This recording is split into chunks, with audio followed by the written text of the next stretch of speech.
Assalamu alaikum wa rahmatullahi wa barakatuh mes frères et sœurs.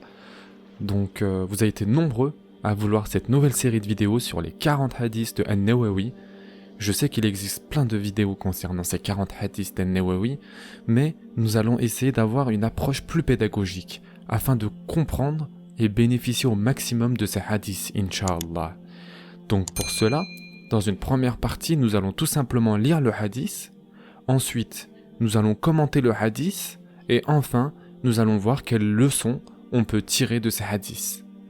Avant de commencer cette série de nouvelles vidéos, je pense qu'il est important de savoir qui est déjà l'imam An-Nawawi. Donc cet épisode est une sorte d'introduction. Donc, qui était l'imam An-Nawawi? Il se nomme Muhyiddin Abu Zakaria et son nom complet est Yahya ibn Saraf ibn Mari ibn Hassan ibn Hussein ibn Hizam ibn Muhammad ibn Jumu'a An-Nawawi. Il naît en l'an 631 de l'Hégire dans le village de Nawa, d'où son nom An-Nawawi. C'est un village qui est affilié à Damas en Syrie. Durant son enfance, il apprit le Coran et se forma dans diverses sciences islamiques comme le hadith, la langue arabe et le fiqh. Doté d'une excellente mémoire, l'imam An-Nawawi se dépensait dans l'apprentissage des sciences religieuses et assistait quotidiennement à près de 12 cours traitant de diverses branches des sciences islamiques. Les signes de l'excellence et la piété apparurent en lui dès son enfance. Son père raconte que, la veille du 27e jour du Ramadan, en l'an 638 de l'Hégire, le jeune An-Nawawi, alors âgé de 7 ans, dormait auprès de lui.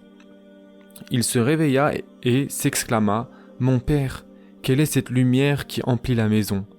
Son père dit « Nous nous sommes réveillés et ne vîmes aucune lumière. » Nous avons alors su qu'il s'agissait de Laylatul Qadr, la nuit du destin.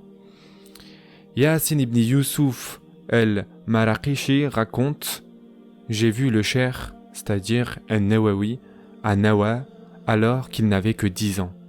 Les enfants essayaient de le forcer à jouer avec eux, mais il fuyait en récitant le Coran et pleurait de leur comportement. Son amour s'installa alors dans mon cœur. Son père le fit travailler dans une petite boutique, mais les ventes et les achats ne le distrayaient guère de la récitation du Coran. Je partis voir celui qui lui enseignait le Coran et lui recommandai de lui porter des soins particuliers. Je lui dis « Il est à espérer que ce garçon devienne le plus grand savant des gens de son temps et le plus versé dans l'ascétisme parmi eux, et il est à espérer que les gens bénéficient de son savoir. »« Tu prédis l'avenir » m'a-t-il répondu. « Non, dis-je, mais Allah m'a fait dire cela. » L'enseignant de Cheikh An-Nawawi rapporta cela à son père qui lui accorda beaucoup de soins, si bien que l'imam An-Nawawi termina l'apprentissage du Coran vers sa puberté. Nous allons parler maintenant de ses principaux maîtres et enseignants. Donc en jurisprudence, son premier cheikh en fiqh fut l'ascète, le juriste saféite, Abu Ibrahim Ishaq ibn Ahmed ibn Osman al-Maghribi al-Maqdisi. Puis il s'initia auprès de son cheikh, l'imam, le dévot, le mufti de Damas à l'époque, Abu Muhammad Abd-ar-Rahman ibn Nuh ibn Muhammad ibn Ibrahim ibn Moussa al-Maqdisi ad-Dimashqi. Ensuite, il eut comme professeur l'imam, le mufti Abu Hafs Omar ibn As'ad ibn Qalib al-Irbili. Citons également parmi ses maîtres en fiqh l'imam Abu al-Hassan ibn al-Hassan al-Irbili al-Halabi ad-Dimashqi. Ses maîtres maintenant dans la voie du tasawwuf. L'imam Saqawi dit As-Subqi a dit dans At-Tabaqat al-Qubra que son cheikh dans la voie est Cheikh Yasin al-Maraqishi. En témoigne la parole d'Ad-Dahabi que nous avons déjà mentionné. Cheikh An-Nawawi partait le voir, s'éduquait en sa compagnie et lui rendait visite. Il espérait sa bénédiction et le consultait dans ses affaires. Maintenant, ses maîtres et enseignant dans les lectionnaires coraniques, c'est-à-dire Al-Qira'at. Al-Laqmi affirma que l'imam An-Nawawi connaissait le Coran avec les 7 lectionnaires. Toutefois, il n'a pas mentionné ses enseignants dans cette discipline. Il se peut qu'il les ait appris auprès de son cher l'imam Abu Shamah, qui dirigea Dar al-Hadith al-Ashrafiyah à Damas avant l'imam al-Nawawi. Donc maintenant, en hadith, ses enseignants étaient, il étudia Sahih Muslim et la majeure partie de Salih al-Bukhari auprès de son cher Abu Ishaq, Ibrahim ibn Isa al-Muradi al-Andalusi al-Shafi'i. Il étudia Al-Qamal fi Asma al-Rijal auprès du mémorisateur du hadith, Cheikh al-Zayn Abu al-Baqa Khalid ibn Yusuf ibn Sa'd al-Nabulsi. Il accompagna également le savant du hadith, l'imam ad-Diya ibn Tamam al-Hanafi, et profita de ce savoir. Il écouta le hadith enseigné par un certain nombre de savants, dont Abu Ishaq Ibrahim ibn Ali ibn Ahmed ibn Fadl al-Wasiti, Abu al-Abbas Ahmed ibn Abda'im al-Maqdisi, Abu Muhammad Ismail ibn Ibrahim ibn Abi al-Yusr at-Tanuqi, Abu Muhammad Abdurrahman ibn Salim ibn Yahya al-Anbari, Al-Shams Abu al-Fajr Abdurrahman ibn Abi Omar Mohammed ibn Ahmed ibn Qudama al-Maqdisi, l'un de ses plus grands cheikhs, Abu Sharaf Abu Muhammad Abdel-Aziz ibn Abi Abdallah Muhammad ibn Abdel Muhsin al-Ansari, et enfin Imam ad-Din Abu al-Fada'il Abdel al-Karim ibn Abdel Samad ibn al-Horastani. En grammaire et en langue arabe, parmi ses maîtres dans cette discipline, citons Al-Fakhr al-Maliki, Cheikh Abu al-Abbas Ahmed ibn Salim al-Misri et Cheikh al-Jamal Abu Abdallah Muhammad ibn Abdallah ibn Malik al-Jiyani. En Usul al-Fiqh, c'est-à-dire dans les fondements de la jurisprudence islamique, il étudia une partie d'al-Muntaqab et al-Mustafa auprès du juge, le juriste saféite, Abu al-Hafat, Omar ibn Bundar ibn Omar ibn Ali at-Taflisi.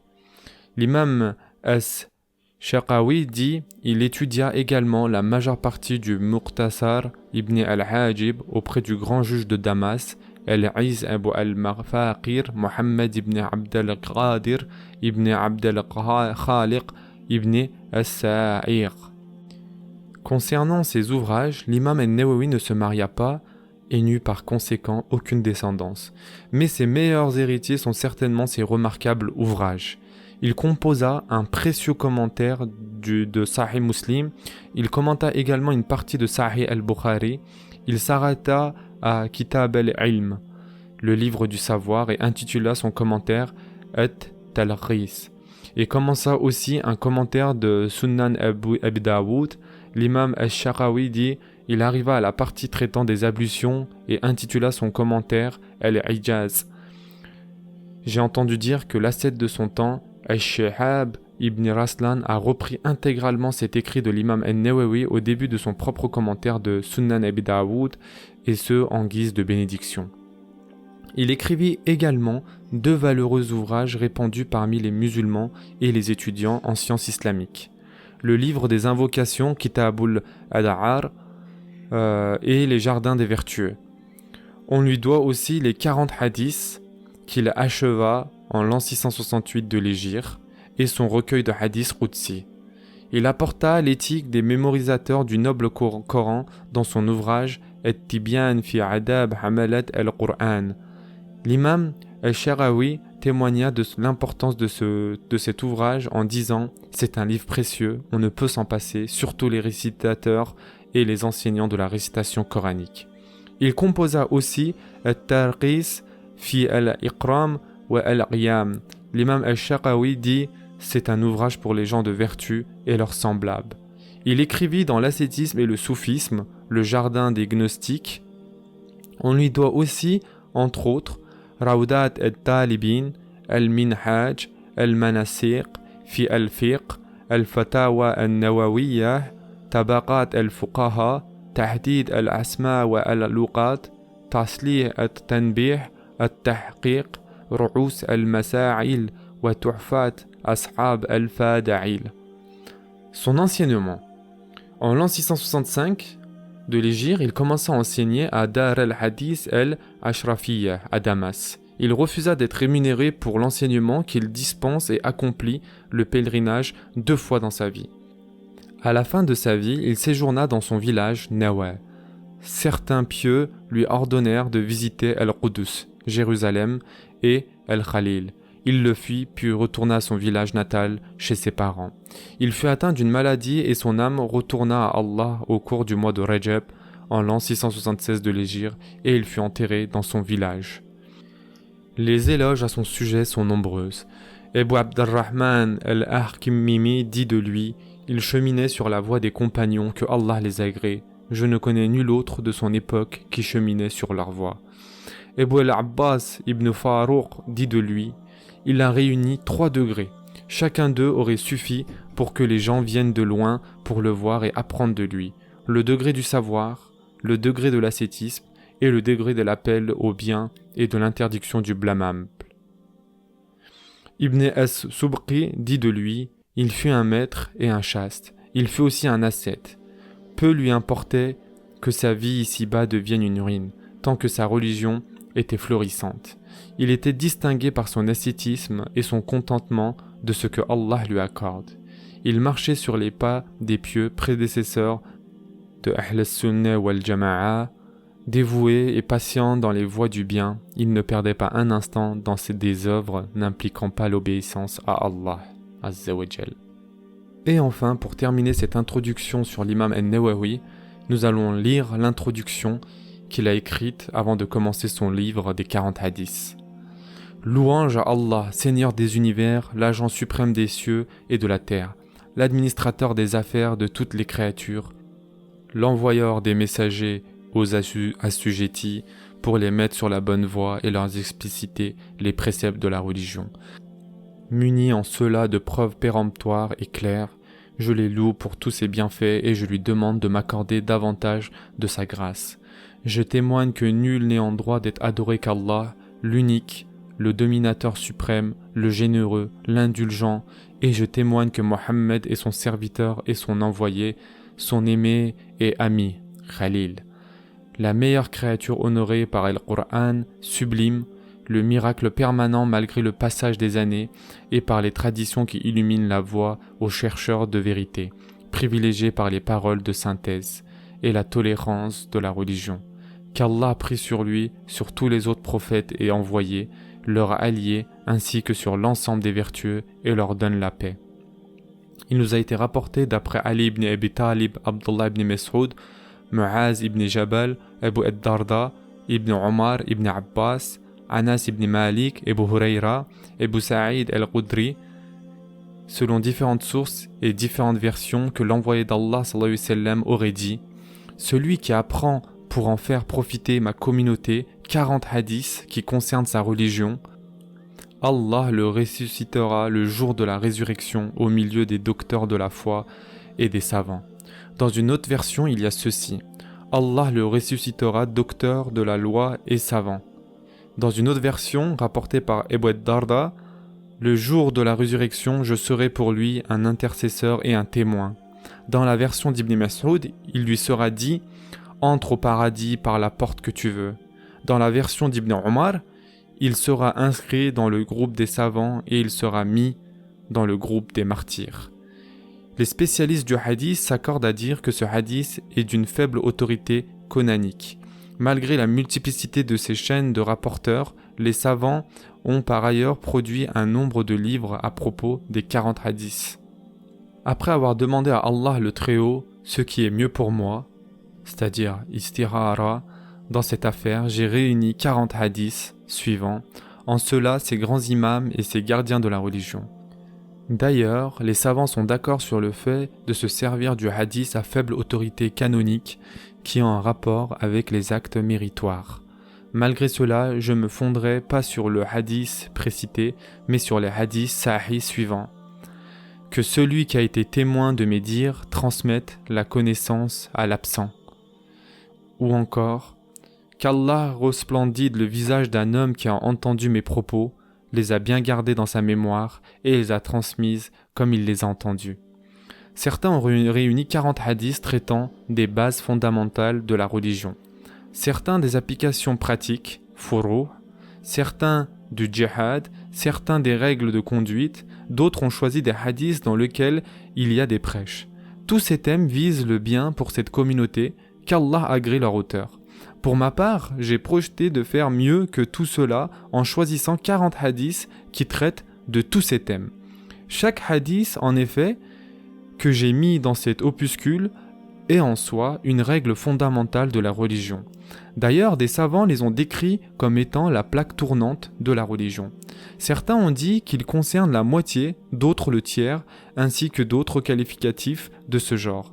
De plus, je me suis appliqué dans cet opuscule à choisir des hadiths sahih, et pour la plupart d'entre eux dans le sahih de Al-Bukhari et de celui de Muslim. Je les ai cités sans mentionner la chaîne des rapporteurs, c'est-à-dire le isnad, pour en faciliter l'acquisition par la mémoire et en faire profiter un plus grand nombre de gens. Il est souhaitable que tout homme avide de l'au-delà connaisse ces hadiths, en raison de ce qu'il englobe comme principe important de la religion et de ce qu'il comporte comme vers la globalité des actes d'obéissance. Cela apparaît clairement à celui qui méditera dessus. C'est en Allah que je trouve mon soutien, à lui j'en m'en remets complètement, il est mon appui. À lui vont les louanges, de lui viennent les bienfaits, notre réussite n'incombe qu'à lui, il est notre protecteur. Prenez soin de vous mes frères et sœurs, et à très prochainement, Inch'Allah.